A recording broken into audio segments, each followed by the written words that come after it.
je pense, que la tâche du prochain siècle, en face de la plus terrible menace qu'ait connue l'humanité, va être d'y réintégrer les dieux. André Malraux.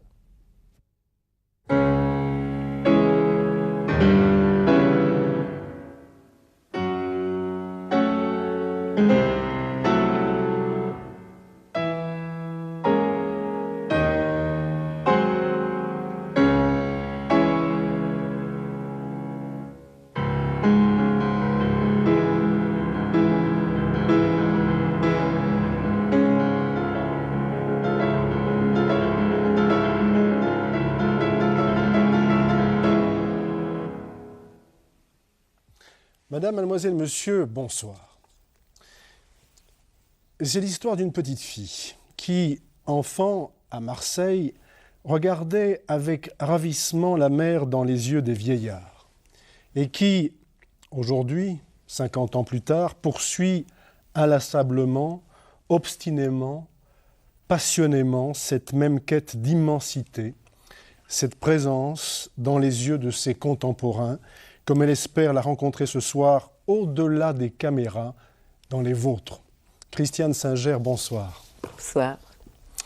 Écrivaine, vous êtes l'auteur d'une dizaine de romans, tous publiés chez Albin Michel, dont certains ont été récompensés par la critique. Ce fut le cas de La mort viennoise, prix des libraires 1979, Histoire d'âme, prix Albert Camus 1989, et Une passion, prix des écrivains croyants en 1993. Cette passion, récemment rééditée en format de poche dans la collection Espace Libre, toujours chez Albin Michel, c'est celle des amours interdites d'Abélard et d'Héloïse, à laquelle vous prêtez votre voix et votre plume entre ciel et chair, comme le suggère très justement le sous-titre de la réédition. On vous doit aussi plusieurs essais, ou plutôt plusieurs guides de voyages intérieurs. Citons Du bon usage des crises, dans la même collection Espace Libre, L'urgence d'aimer aux éditions Claire Vision, et plus récemment, Éloge du mariage, de l'engagement et autres folies, de nouveau chez Albin Michel, que nombreux de nos téléspectateurs ont déjà lu ou s'apprêtent à lire. Fille d'un père juif, dont la plus grande partie de la famille a disparu dans la Shoah, et d'une mère chrétienne, vous avez été élevée dans le catholicisme. Tenté un temps, comme la plupart de vos contemporains, par la religion de la raison, comme vous dites, vous avez retrouvé la veine mystique du christianisme après avoir goûté au mystère de la Kabbale, à la sagesse du bouddhisme et à la Personal Leibtherapie de Karl Fried Graf Durkheim, le sage de la forêt noire, la thérapie initiatique du corps et du souffle. Un corps qui, selon vous, doit s'ouvrir pour l'accueillir. L'accueillir avec un L majuscule.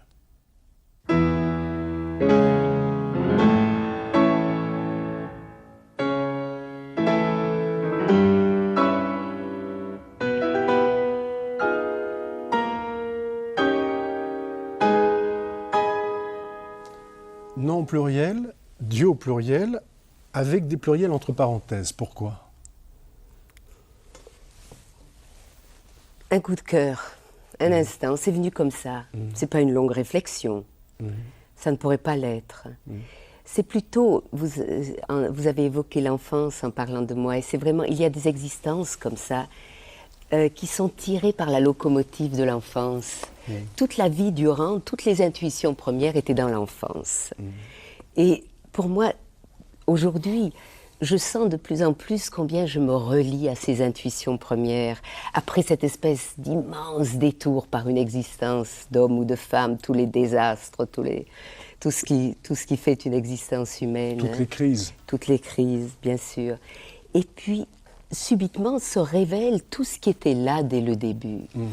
Et dès le début, il y avait cet émerveillement devant cette présence multipliée, sous toutes les formes imaginables, sous tous les visages, dans tous les instants. Je promenais à l'instant, j'ai ramassé ces marrons dans le petit parc à côté de cette maison. Et en un instant, toute l'enfance est là. Cet émerveillement quand on tient cela dans la main, cet émerveillement premier, voilà, c'est quelque chose qui ne me quittera plus toute une vie.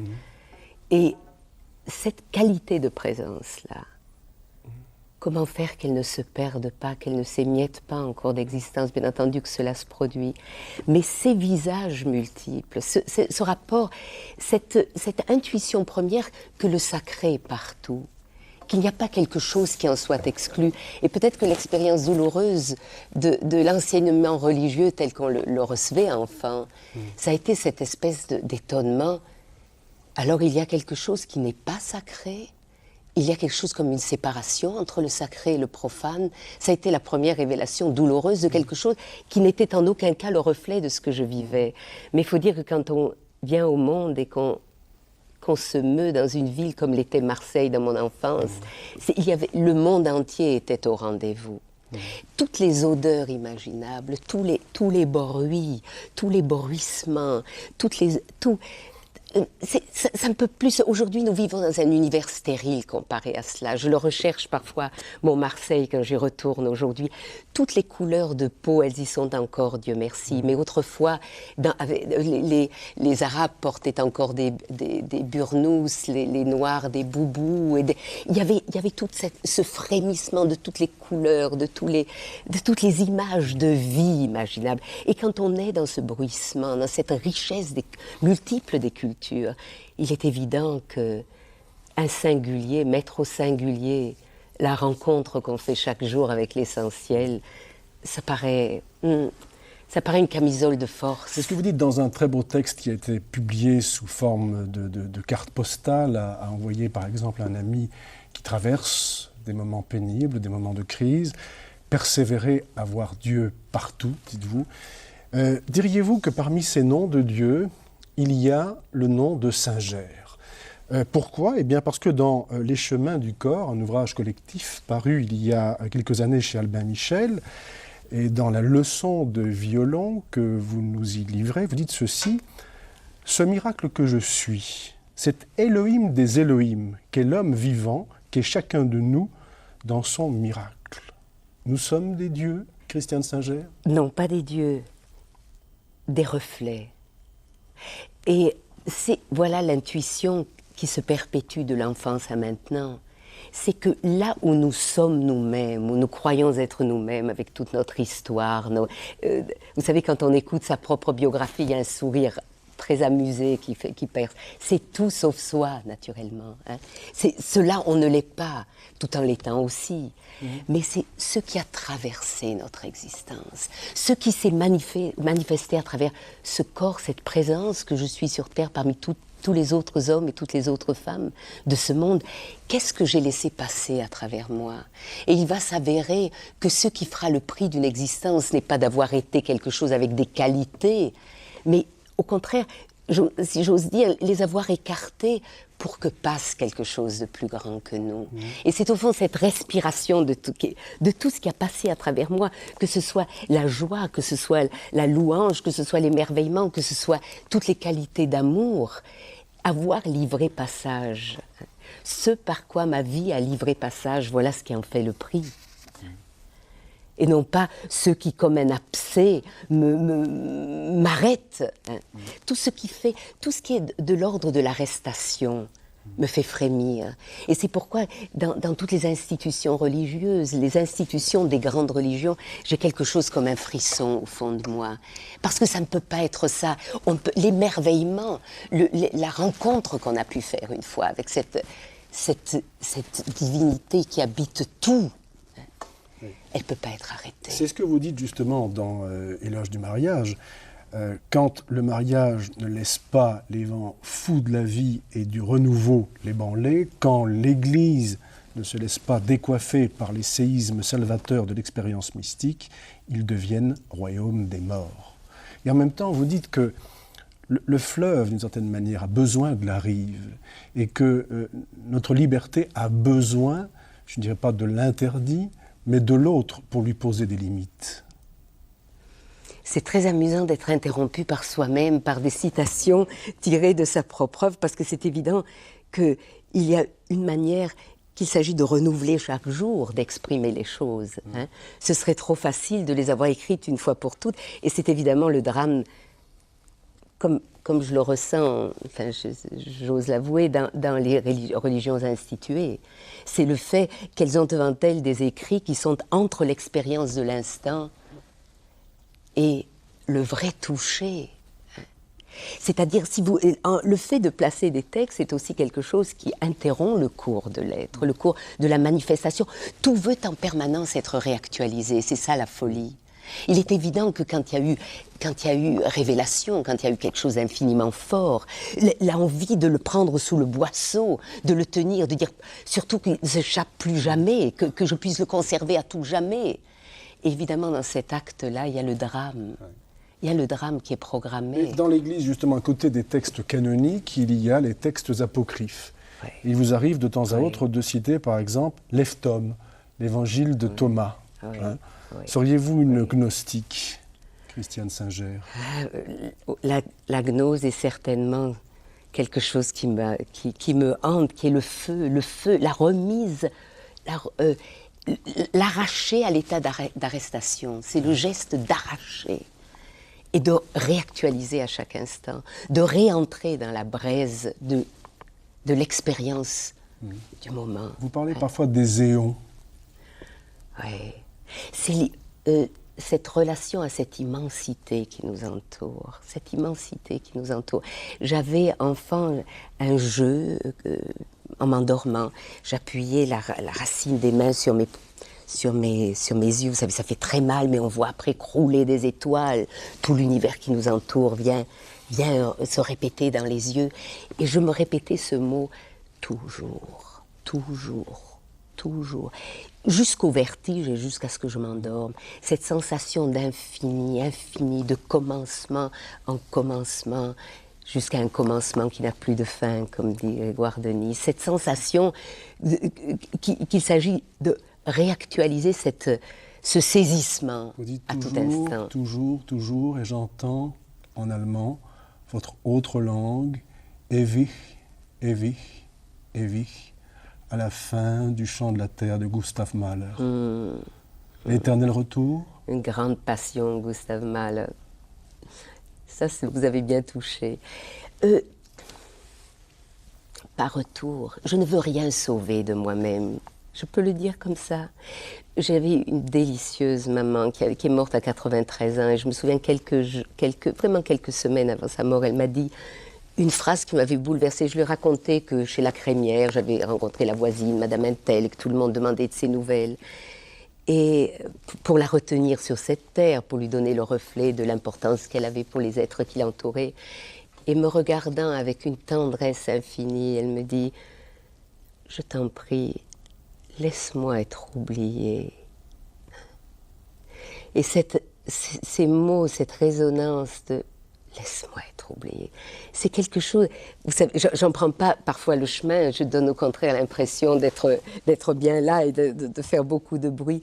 Mais il y a dans la profondeur de l'être, cette nostalgie que tout cela qui fait l'unicité d'un être puisse se dissoudre et que ne reste au monde pour finir que ce murmure de la louange, dans une transparence totale. Enfin, c'est le rêve, c'est le rêve.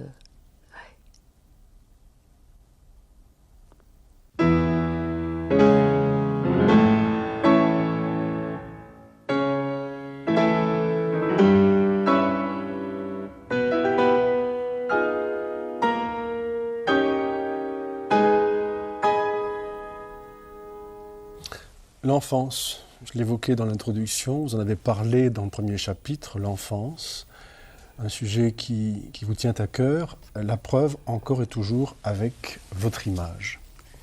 Qu'y a-t-il dans le regard de cet enfant, Christiane Singer? Vous savez, je m'aperçois de plus en plus que dans ce monde dégradé dans lequel nous vivons, où il y a une telle hégémonie de de tout ce qui est chiffres, de tout ce qui est matière, de tout ce qui est statistique. Les chiffres contre ce que je tiens entre les mains. L'enfant est l'ultime provocation. C'est pas pour rien qu'elle est sujette à un pilonnage sans merci de la part de notre société. Il y a toute une industrie effarante qui n'a pour but que son extinction, que l'extinction du royaume de l'enfance. Vous savez, quand on place un enfant de 3 ou de 4 ans devant un ordinateur, c'est du meurtre, tout bonnement. L'âge, la petite enfance, c'est l'âge des noces avec le réel, des noces avec le sens, l'essence. C'est-à-dire quand un enfant touche tout, vibre avec tout, se roule dans la terre, prend tout à la bouche, goûte tout. Enfin, c'est l'extase des sens. Et c'est l'apprentissage de la liberté absolue. Parce que quelqu'un qui a eu une enfance ne sera jamais un bon petit étroit citoyen. C'est pas possible. Fonctionnaire. Non, un fonctionnaire de vie ne pourra jamais l'être parce qu'il a pris contact avec l'immensité du réel qui l'entoure. Hein. Donc, il est par nature contestataire de l'ordre établi. Alors cette enfance, il faut la radier. Et il y a quelque chose de cet ordre qui est en cours dans le monde. Un ami arabe me disait, lorsque nous rentrions des écoles coraniques, nous avions les yeux pleins de gazelles. Et regarde les enfants aujourd'hui avec leurs espèces de rectangles dans les yeux de l'écran, hein, où on déverse comme dans une bouche d'ordures tous les déchets hein, que crée cet univers créateur de déchets. Alors cette image-là, précisément, les lecteurs de Nouvelles Clés la connaissent bien.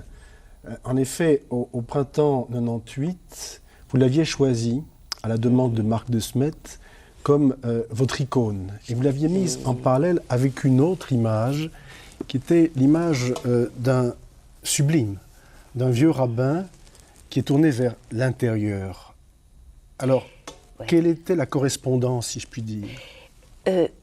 Dans la tradition de la Perse ancienne, on dit des enfants qui sont les passerelles entre les hommes et les dieux. Et c'est ce qu'ils sont en fait. C'est bien, ils apportent cette dimension de l'autre versant du monde, la face cachée du monde, qui est en perpétuel frôlement avec la face visible du monde dans laquelle nous évoluons. Et ce qui se passe, c'est qu'en détruisant l'enfance, on détruit la dimension de la vieillesse en même temps. Parce qu'il n'y a qu'une vieille personne qui a connu toutes ces métamorphoses qu'offre la traversée d'une existence, qui peut retourner ce regard vers l'intérieur et voir ce que l'enfant regarde au loin. Ce regard tourné vers l'intérieur et ce regard qui fixe l'infini, qui le caresse, qui le frôle, qui s'y perd, ce sont deux qualités d'être semblables. Il y a comme de l'enfance, de la petite enfance à la vieillesse, il y a une alliance. Hein. On a fait le passage d'un versant du monde à l'autre, après la traversée d'une vie. Les qualités qui sont celles de l'enfant sont celles du vieillard dans sa sagesse profonde. Pour enfant, Christiane Singer, en voilà une autre d'enfant. Vous reconnaissez ? Elle est grave, hein. À l'époque, on ne souriait pas devant le photographe. On ne faisait pas semblant sunny boy and sunny girl. On restait dans l'être, on regardait cet homme, ce photographe, on regardait... C'est vous. On était sérieux. À 4 ans. Oui. Hein? À la sortie à la fin, il y a encore quelque chose comme la guerre dont on vient d'émerger. Oui. C'est un regard grave. Hein? Oui. Donc là, vous avez 4 ans, 1947. Et puis, puisque vous parliez des âges de la vie, et notamment de ces saisons de la vie que vous avez évoquées dans Les chemins du corps, paru chez Albin Michel, ouvrage collectif, vous voilà vers l'âge de 38 ans. Et vous voyez, en cours d'existence, on est peut-être plus jolie, mais on est moins belle, hein, vous reconnaissez, non ? Ça, je laisse aux téléspectateurs le soin de se faire une opinion. Bien. Mais dans Les chemins du corps, justement, et dans votre chapitre, Les saisons du corps, vous dites de vous, La femme que vous avez devant vous a déjà enterré un enfant, l'enfant qu'elle a été, puis une adolescente, puis une jeune mère, puis la femme féconde, et j'enterrerai cette femme mûrissante que je suis en devenant la vieille femme qui est en moi, puis la très vieille femme, puis la morte. Est-ce que la mort est une autre naissance ? Je vais vous dire, tout ce que nous dirons sur la mort ne sont que des bavardages de vivants. C'est une arrogance pour moi de dire c'est une nouvelle vie avec cette simplicité, comme si c'était de l'ordre de l'évidence, comme pour m'épargner quelque chose de l'ordre d'un passage, il ne faut pas badiner.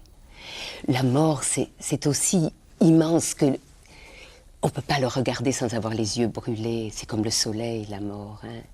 C'est-à-dire que nous voulons toujours nous épargner, même dans une certaine scène un peu où on aime bien prendre contact avec toute forme de spiritualité. Ce qu'on aimerait s'épargner à tout prix, c'est le passage par l'effroi.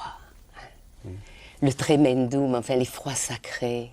C'est ce que notre société ne veut en aucun cas. Il n'en est pas question d'être confronté au tout autre, à quelque chose qui fait froid dans le dos, dans un sens, mais qui fait frémir aussi d'une impatience de reconnaissance. On reconnaît aussi une patrie de l'autre versant, on reconnaît aussi quelque chose qu'on connaît.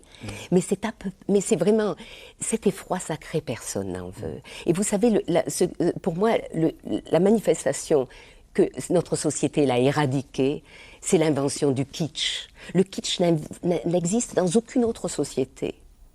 Le kitsch, c'est lorsqu'un esprit refuse d'entrer dans le saisissement et dans le fait d'être touché. Quand on transforme la Madone à la chaise de Raphaël en calendrier des postes, il y a quelque chose de cet ordre. Non. Si je regardais vraiment cette femme avec son enfant, une fibre tellement profonde en moi en serait touchée, en serait ébranlée. Je ne peux pas m'offrir ce luxe. Il se pourrait qu'après la vie insignifiante que je mène ne me convienne plus du tout. C'est ce refus de se laisser saisir, de se laisser ébranler par les choses dans son fondement. C'est ce goût de se mettre en sécurité, de se sauver, mais qui se veut sauver sa vie la perdra.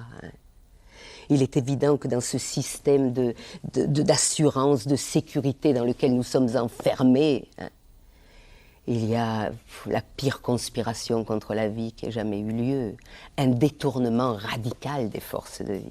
Et puis il faut pouvoir, à un moment, regarder la mort en face, la mort de l'autre.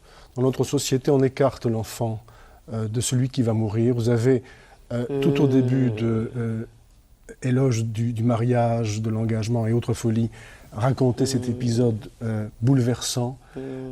Votre grand-père va s'éteindre.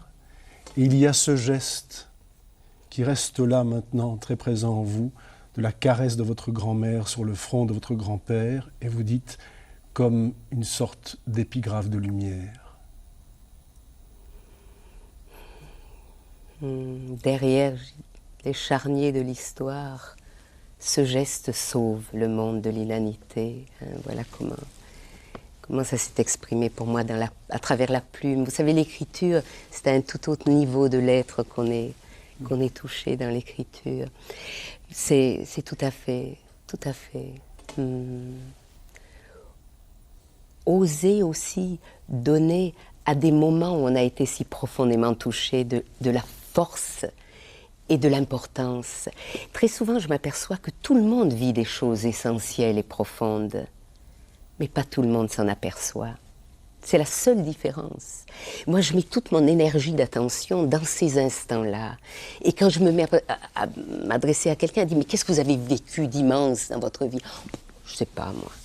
J'ai eu plusieurs expériences de ce genre en faisant des rencontres récemment avec des chefs d'entreprise où je tentais, c'était très amusant, vous savez, je suis invitée n'importe où, c'est très amusant ce genre de rencontres, je dis amusant, mais c'est pas amusant, c'est très émouvant, avec des personnes qui viennent d'un tout autre horizon.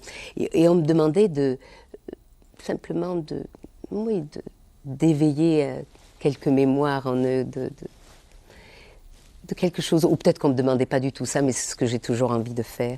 Alors je leur demandais seulement, mais quel a été un moment de votre vie? Je voudrais simplement entendre ça, pas votre récit d'existence, votre biographie, mais un moment de profond toucher de l'être. Et je vous assure qu'il faut attendre des minutes et des minutes et des quarts d'heure jusqu'à ce qu'enfin, lassé parce que je suis capable de persévérer aussi dans ce cas-là, et d'écarter ce qui n'est pas touché de l'être, comme le dernier contrat avec les Japonais, n'est-ce pas, qui a peut-être fait plaisir, mais qui n'est pas de cet ordre. Et subitement, le premier qui s'avance et qui dit « Ah oui, je me souviens. Une fois enfant, jouant avec un ballon, hein, je le vois sauter, puis il saute, plus haut que moi. Et puis subitement, je m'aperçois, si je le suis, je vais partir culbuter dans les étoiles et je m'arrête de frapper sur ce ballon. » Ces instants-là, où la mémoire se réveille. Moi, je vois ma vie et mon écriture et ce que je fais sur cette terre que comme cette nostalgie de réveiller sous les gravats de l'existence la mémoire profonde, la mémoire de ce que nous sommes dans notre profondeur et que nous oublions en cours d'errance.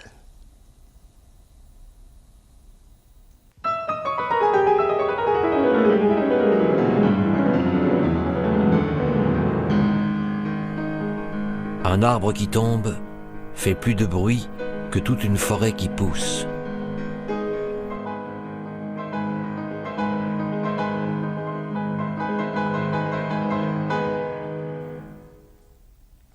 Alors cette phrase, Christiane Singer, je dois vous l'avouer, elle nous a donné du mal. Parce qu'on en a cherché l'auteur, on a feuilleté tous les dictionnaires de citations possibles,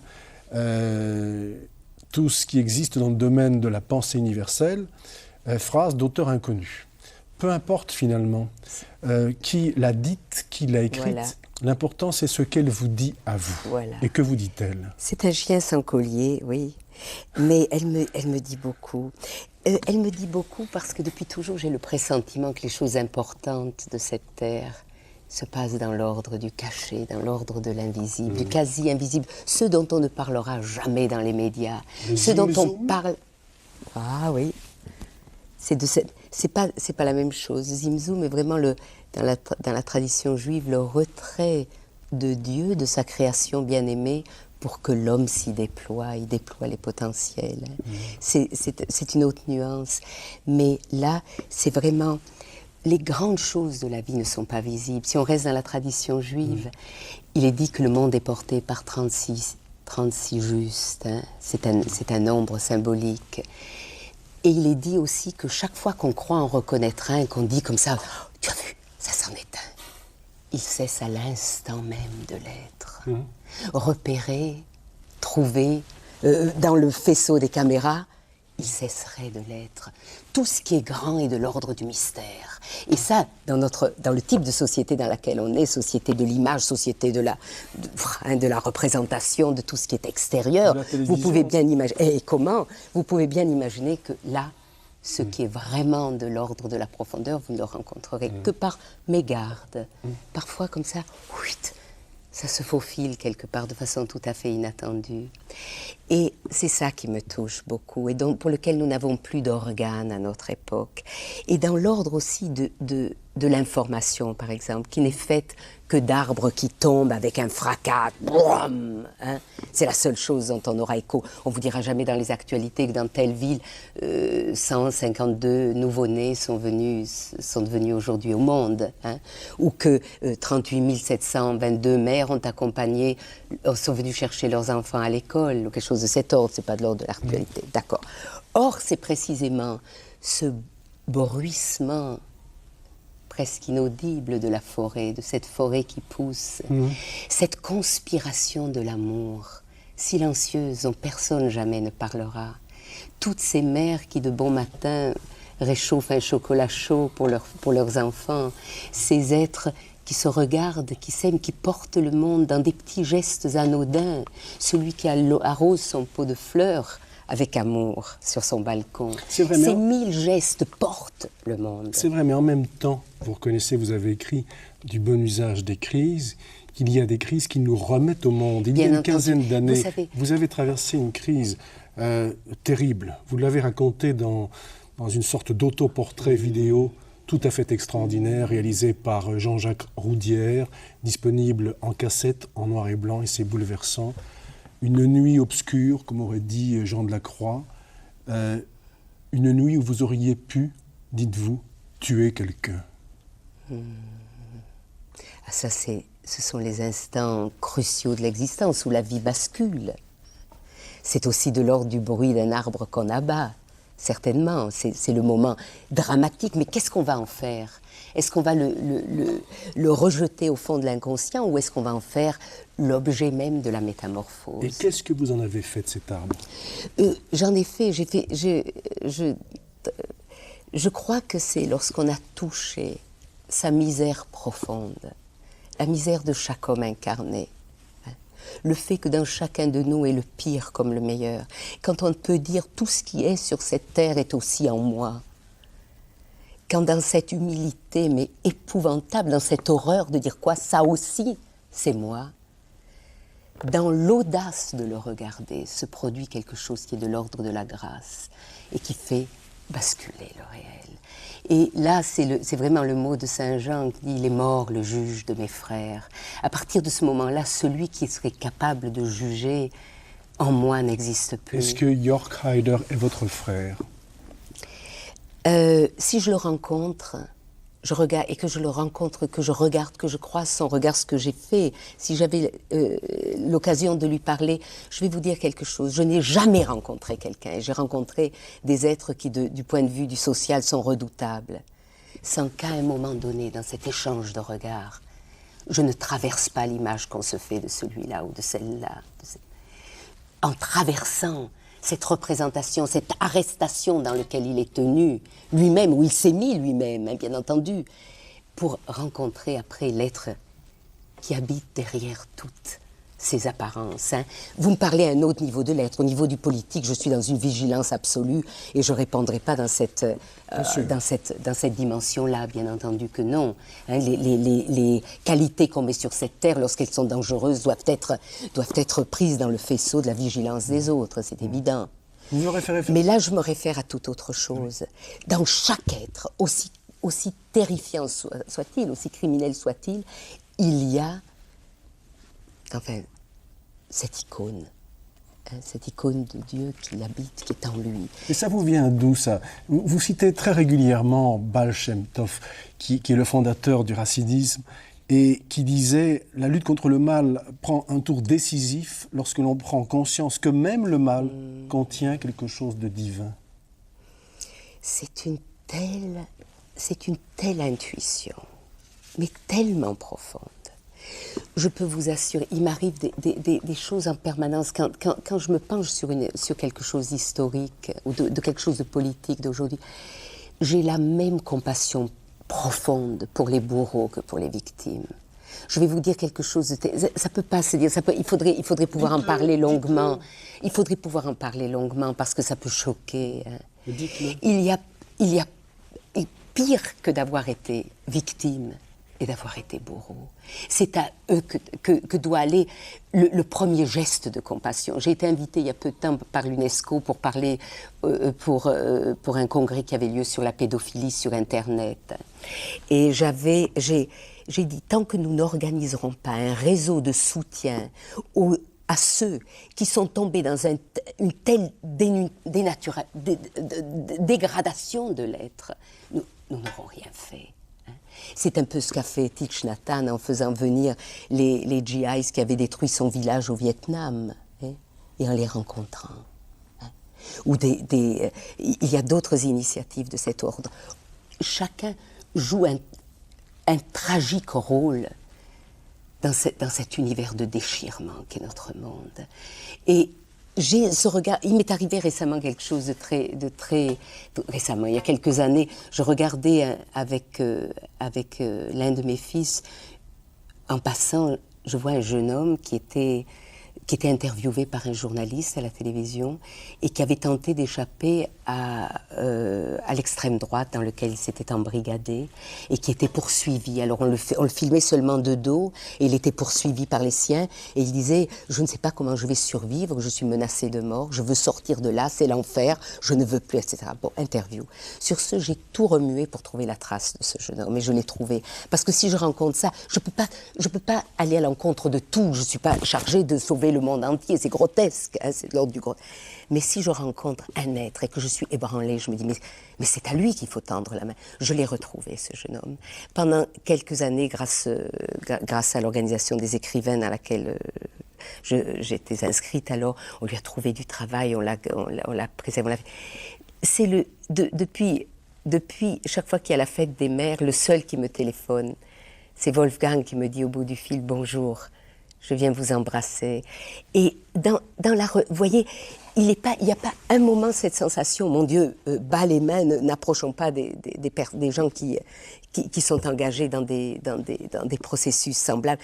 Bien au contraire, c'est vers eux que nous devons aller, avec le cœur ouvert. Moi, dans les rues, si je rencontre, parfois l'autre fois, je me retrouve face à un groupe de skinheads, mais je suis allée vers eux. Moi, ça me passionne. J'ai dit, écoute, qu'est-ce qu'il fait avec des chaînes de métal? Qu'est-ce que vous faites avec ces chaînes? À quoi ça peut bien servir, ces chaînes? Et je leur ai parlé. Je peux vous assurer qu'il se passe quelque chose d'incroyable. Quand ces aides ne sont pas regardées, s'ils étaient en représentation, ils m'auraient probablement jeté leur chaîne à la figure. Mais là, dans la surprise de la réaction de quelqu'un qui s'approche avec innocence et qui les regarde comme ces jeunes gens qu'ils sont et dont je vois immédiatement le regard interrogateur sur le monde, le regard désolé de rencontrer un monde où leur jeunesse ne trouve pas à s'exprimer d'une manière qui soit belle, qui soit vivante, et qui se sont laissés dévoyer, laissés entraîner dans une forme de destruction qu'ils expérimentent et qui les éjectera, je l'espère, une fois ou l'autre. Mais multiplier les lieux de rencontre avec eux, c'est ça. Vous ne pouvez pas savoir à quel point j'ai expérimenté au cours de ma vie le miracle du regard posé sur quelqu'un, quel qu'il soit.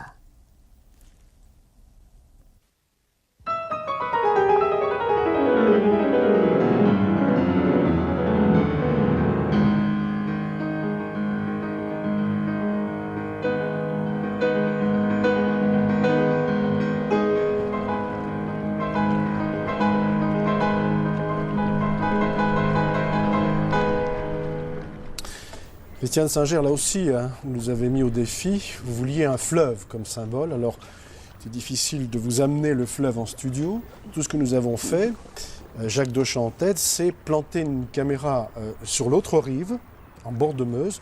Là, nous sommes exactement ici. C'est là que nous sommes pour l'instant. Nous avons planté la caméra, pour ceux qui connaissent Liège, au niveau de l'héliport, pour vous permettre de nous parler de ce fleuve qui coule et qui exprime quoi pour vous? C'est pour moi la totale fascination du réel. C'est-à-dire que nous avons en ce moment l'impression, regardez, que ce qui est vraiment réel, c'est les choses dures là-haut, hein, cette ville. Or, ce qui a vraiment qualité d'éternité, c'est cette fluence-là. Et comme nous sommes les malheureux enfants de Parménide, et que nous n'avons pas dans notre imaginaire collectif intégré Héraclite et cette fluence de la vie. Pantareil. La fluence comme symbole de l'existence, mais seulement pour le supporter, il faut avoir le pied marin. Que tout à chaque instant se dissout sous nos mains, sous nos doigts. Hein. Que l'irréalité, c'est ce que nous sommes en train de vivre. Et on nous a appris avec Parménide que ce qui est réel, c'est ce sur quoi on se cogne, ce sur quoi on se fait un bleu en se heurtant.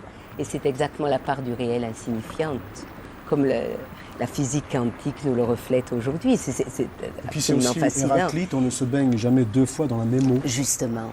Et vous savez, cette sensation-là, c'est encore quelque chose que j'ai connu dans l'enfance, mais de façon incroyable. Il y avait dans La Gare des Michards, vous vous souvenez peut-être de ces... vous avez aussi étudié la littérature dans la... Il y a un passage de Bossuet. C'est le sermon du Carême, tenu en 1662 au Louvre devant la cour assemblée. Et devant ces hommes de pouvoir, vissés sur leur trône, hein, de façon définitive, Bossuet se lance et dit « Tout fuit, messieurs, tout fuit.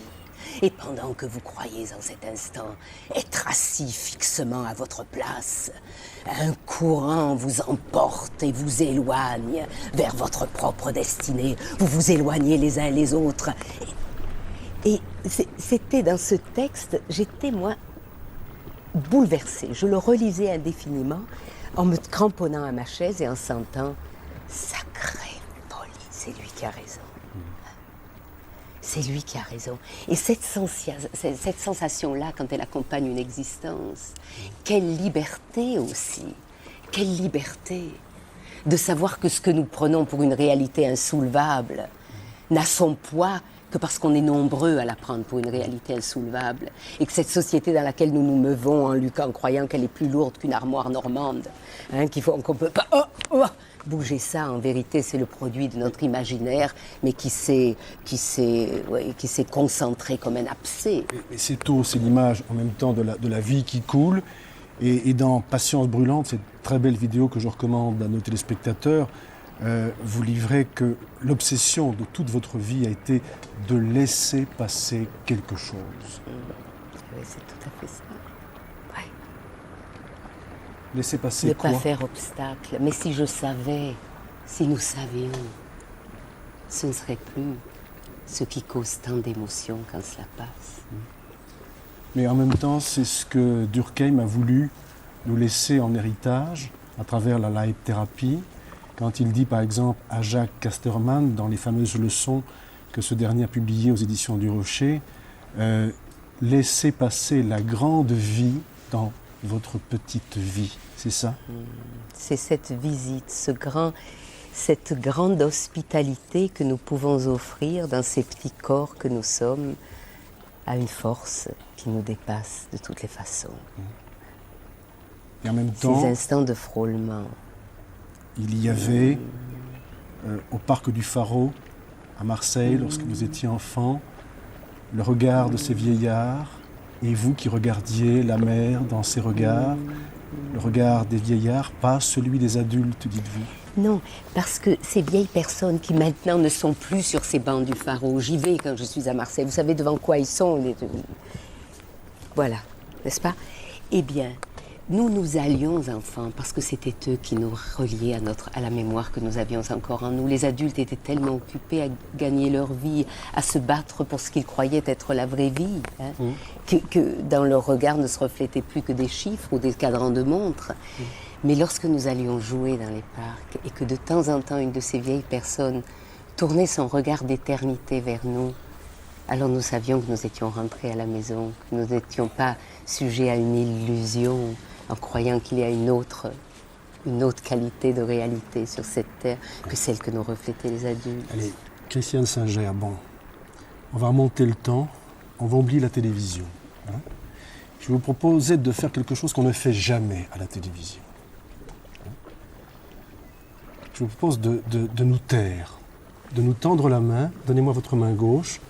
Voilà. Nous allons, unis avec nos téléspectateurs, tout simplement regarder, non pas la télévision, mais regarder ce fleuve qui coule et laisser passer à travers cette image la présence pendant 1 minute.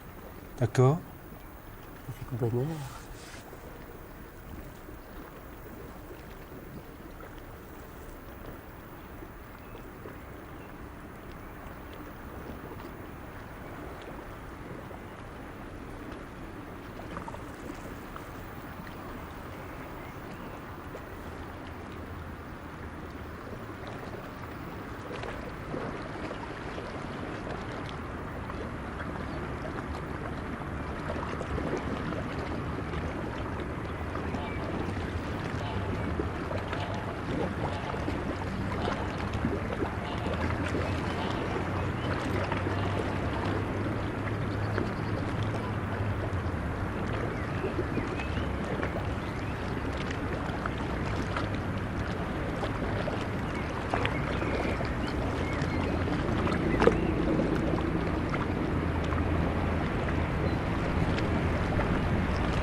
Christiane Singer, dans Une passion, ce superbe roman qui vous a valu en 93 le prix des écrivains croyants de langue française, page 26, vous écrivez, c'est Héloïse qui parle, Héloïse entre Abélard et Bernard de Clairvaux, entre la raison et la mystique. Elle écrit « Dieu n'a d'autres mains que les nôtres pour faire sur cette terre tout ce qu'il y a à faire. » Alors, la question que je pose à Héloïse, que je vous pose, est-ce que nos mains seront capables, au siècle prochain, de faire le travail qu'il reste à faire pour qu'il advienne?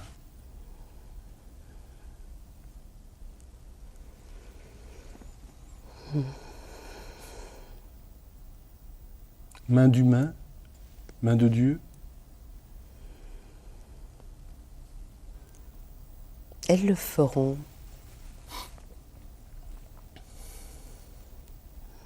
Moi, j'ai foi surtout dans tous ces merveilleux jeunes gens que je rencontre et qui ont de nouveau le sens de la solidarité que notre génération avait perdu. Vous savez, sous la poussée de l'hégémonie sociale, ont volé en éclats toutes les solidarités humaines. Et c'est scandaleux, c'est ignoble, c'est terrifiant. Quelle qu'elle soit, le couple, la famille, la guilde professionnelle, en fait, tout ce qui était reliance entre les hommes. Et c'est ça la tragédie, c'est que cet espace entre, puisque ce qui vient de se créer entre nous pendant cette heure de rencontre, c'est évidemment entre. Ce que Martin Buber a appelé le « et » entre toi et moi, le mot important est bien sûr le « et ». C'est cet espace qui respire entre nous, comme l'espace qui respire entre les berges du fleuve. Cet espace de respiration, de cesser d'avoir la fixation sur les êtres eux-mêmes, mais sur cette relation entre eux. Et si nous parvenons à retrouver cette solidarité profonde d'être à être, à savoir que ce que je fais pour mon prochain, c'est au cœur de mon cœur que je suis atteinte par ce geste. C'est pas quelque chose qui est tourné vers l'extérieur. Je viens d'apprendre il y a 2-3 jours dans une ferme voisine qu'avait brûlé un élevage porcin, mais ça va vous paraître un peu bizarre de parler de... Tout est dans tout. Tout est absolument, et en particulier quelque chose qui, ça vraiment pas à première vue de rapport. C'était justement un élevage exemplaire où les cochons vivaient en entière liberté. Et le lieu a brûlé où étaient tenus les petits cochons nouveau-nés. Qu'est-ce qui s'est passé? Toutes les laits se sont précipités dans le brasier. On n'a pas pu les retenir et elles y ont brûlé. Et ce que je trouve si beau là-dedans, c'est pas l'amour maternel, c'est pas de cela qu'il s'agit. C'est pas du tout cela. C'est qu'elles sont allées retrouver leur être profond. C'est une part d'elle-même qui brûlait dans ce brasier. C'est pas, elle ne pouvait pas laisser brûler une part d'elle-même. Et c'est cette image que je trouve si forte. C'est pas aller chercher quelque chose d'extérieur à moi. Dans mon frère, dans l'autre, dans mon prochain. C'est la part la plus profonde de ce que je suis, que je rencontre. Et c'est comme ça qu'elle m'est révélée. Et il est temps de retrouver cette relation-là. Et en même temps, vous dites quelque part... Nous devons délivrer le monde de nous-mêmes. Vous racontez ce retour à Vienne d'un rabbi qui vit aux États-Unis. Ah oui, si vous permettez que j'évoque cette histoire, c'est une des histoires avec laquelle je termine un livre dans lequel j'ai mis beaucoup de moi-même, qui s'appelle Rastenberg, qui est l'histoire de cette étrange maison où je vis, où la vie m'a jetée, en somme. Et cette histoire m'avait tellement bouleversée, elle est à l'origine de l'écriture de ce livre.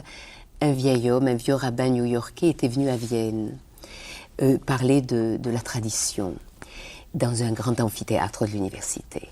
Et il était poignant, il était bouleversant de présence et de lumière. Et à un moment dans les discussions, ne voilà-t-il pas qu'une femme, à ma grande consternation, et là aussi c'est une leçon extraordinaire, que c'est souvent l'irritation, ce qu'on voudrait à tout prix éviter, qui crée après un fruit extraordinaire et considérable. Même là, nous n'avons pas à juger de ce qui est bon ou de ce qui ne l'est pas. Elle a posé une question de cet ordre. Pourquoi avez-vous attendu 50 ans pour revenir dans la ville où vous êtes né? hein. Alors moi, je me doutais pourquoi il n'était pas retourné. Bon. Mais cette question, dans sa vulgarité première, ou dans ce qu'elle avait de heurtant, nous a valu cette réponse extraordinaire. Et ce vieil homme a dit, « Vous voulez vraiment que je vous réponde, madame ? Je suis un très vieil homme et je vais bientôt faire le passage. Et je me suis demandé dans la profondeur de mon être, qu'est-ce que je pourrais faire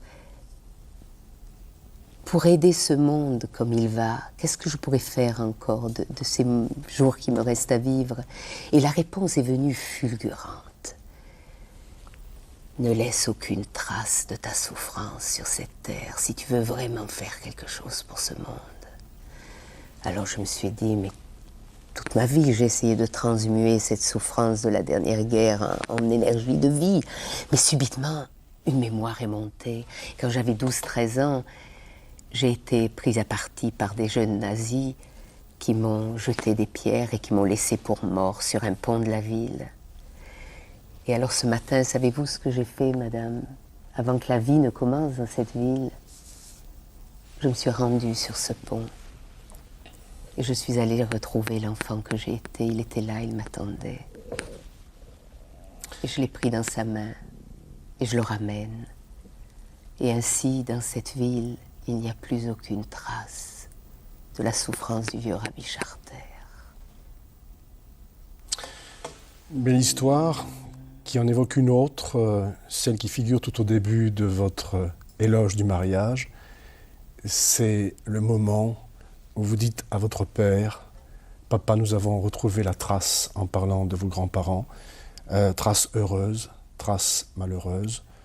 Que sommes-nous donc d'autres que des passeurs de lumière? » C'est tout le sens de votre œuvre et je vous en remercie, Christiane Singer. Je vous cite également une dernière fois dans Éloge du mariage, de l'engagement et autres folies. Toujours, vous écrivez « Par un mystère impossible à élucider, ce sont précisément toutes les rencontres d'une vie qui nous font peu à peu advenir. » Et vous soulignez advenir. De tout cœur, Christiane Singer, merci de nous avoir aidés par votre présence aujourd'hui à advenir à notre tour, à laisser passer la vie avec un grand V dans nos petites vies. Pour vous en remercier, nous vous offrons les 4 nouveaux volumes de notre collection, l'intégrale de Nom de Dieu, coédité par Alice Éditions et les amis de la RTBF Liège. Tout d'abord, Comme l'eau qui jaillit, un titre auquel vous devriez être sensible après ce que vous nous avez confié à travers votre symbole. C'est le titre du Nom de Dieu du regretté professeur Henri Laborit. Éprouver mais n'en rien savoir de Catherine Clément, dont la signature côtoie souvent la vôtre dans l'excellente revue de Marc de Smet, Nouvelle Clé, dont il a été question à plusieurs reprises dans cette émission. Nul ne connaît le jour qui naîtra, d'Edgar Morin, l'un des plus grands esprits de cette fin de siècle. Et enfin, si je vous dis « La vie est mon jardin », vous avez reconnu, bien sûr. Eh bien alors moi je vous offre mes 3 marrons. Ah ben voilà. Pour ne pas être en reste. Merci. 3 marrons contre 4 beaux livres. Dans le parc de la Bovry. Nous vous en remercions. Ils constitueront en quelque sorte dans notre bureau la mémoire de cette simple trinité que nous avons partagée depuis 1 heure avec vous. Jean-Marie Pelt, qui serait heureux de découvrir ces 3 marrons dans son jardin et dont je vous recommande la lecture de ce livre, La vie est mon jardin. Si vous voulez connaître les titres exacts de ces nouveaux titres parus, ainsi que la bibliographie complète de Christiane Singer, il vous suffit de nous écrire à Nom de Dieu, RTBF, Palais des Congrès, 4020, Liège, Belgique. Merci à tous, merci à vous de nous avoir suivis et à très bientôt. Bonsoir.